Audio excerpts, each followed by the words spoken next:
فالوقت لا خلاص، انا بدور الوقت اللي اللعيب بيجي له 200 مليون في الثلاث سنين، و250 مليون، و100 مليون في الموسم. فاللاعب يقول لك انا هقعد اعمل ايوه انا بحب النادي والناس عارفه ان انا بحب النادي، بس اشوف مصلحتي. فده اللي اكرم هيعمله.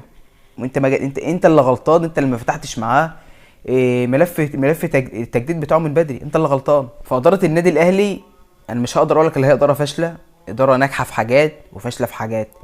اداره عرفت تعمل حاجات وما عرفتش تعمل حاجات، بس في نفس الوقت الحاجات اللي هي فاشله فيها حتى لو هي قليله بس بتغطي على النجاح اللي هي عملته.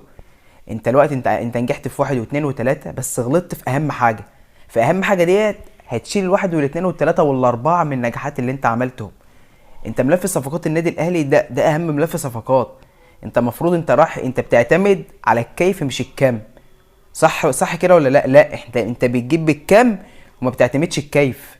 عندك في ميركاتو جبت مكسوني وجبت جيراردو، وفي الاخر طلعتهم بره وما عملوش اي حاجه مع النادي الاهلي. انت المفروض انت مثلا انت هتروح تجيب صفقه سوبر. خلاص الصفقه ديت 3 4 5 سنين هي قاعده معاك. ايوه مستواه هيتهز هينزل شويه، بس هو في نفس الوقت لما يجي يرجع هيرجع لمستواه وهيبقى حاجه توب يعني. لا انت